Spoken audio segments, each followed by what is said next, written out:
Okay, this is now day 2 working on this Chevy Prizm in my spare time. I have 2 kids and I'm going to college again, so it's been pretty interesting. But what you did not see in between the last video clip and this one is that injector rail. If you recall, when I took these 2 bolts loose and just rocked this and said, that's a little risky, but it saves a lot of time. Well, that risk did not pay off because those seals did start leaking. So while we did seal this intake manifold gasket, we then created a new leak around the seal, this injector right here. And so it's sucking air in now around the edges of that injector. Extremely frustrating. About $11 a piece for those injector seals. So a $12 gasket turned into $50 worth of injector seals. At the dealership I got away with that kind of thing all the time because they're working on newer cars, but this being an older car, you really don't want to start messing with seals that have been set for 14 years. So lesson learned. So now I'm going to remove those 2 bolts that I just pointed out, and this fuel rail just lifts right up. It's not going to lift straight up because it has a hard metal line coming out the back of it, and it goes to a flexible section.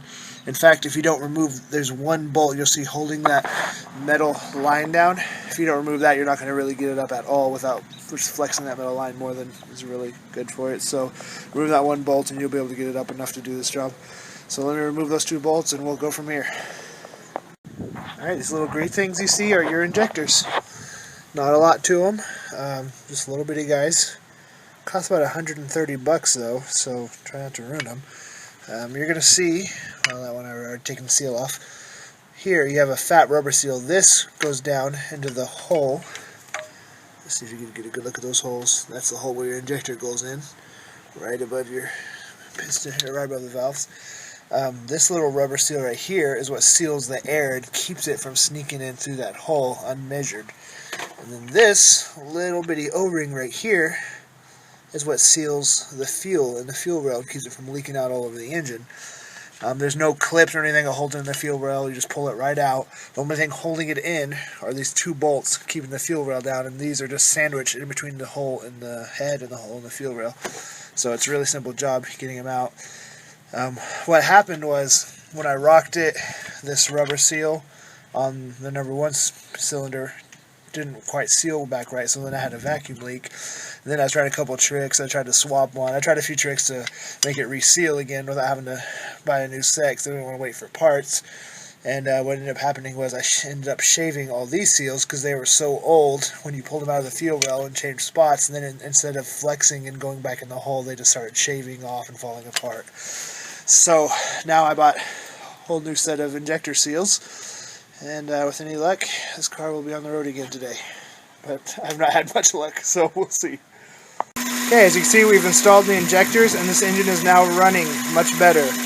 I have a big issue. If you follow me to my cheapo code reader that I have, little $35 number. We're still running about 14% lean. It was about 22 not too long ago. That's right on the edge of setting a code, so that bothers me. Right around 15, I think, percent of most Chevy vehicles is where it seems like they start setting a code. It depends on the vehicle, but I've sprayed the entire intake and I cannot find any more leaks. So if you're not getting any unmetered air, then chances are you either have bad fuel and it's got too much alcohol or just isn't burning properly, or you have a bad mass airflow sensor. I'm really leaning towards this sensor because it reads perfectly fine whenever I am giving it extra throttle.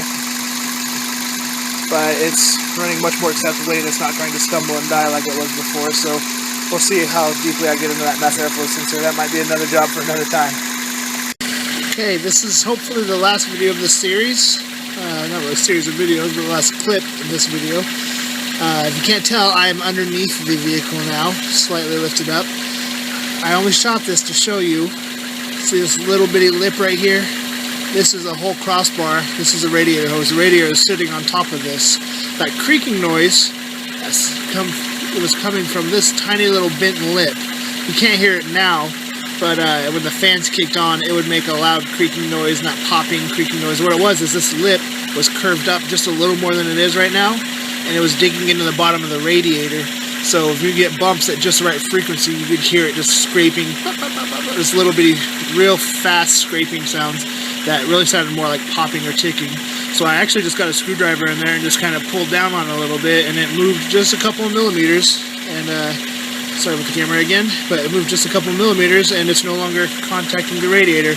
I'm glad I looked into that, because that's the sort of thing that over time rubs holes in your radiator. Now you have to replace this, $200 or $300 radiator for no reason, when you could have just pried down with a screwdriver. So let that be a lesson. Whenever you can, always investigate popping or creaking or rubbing or just unusual noises, because sometimes you'll find really simple things like that that'll save you hundreds of dollars down the road.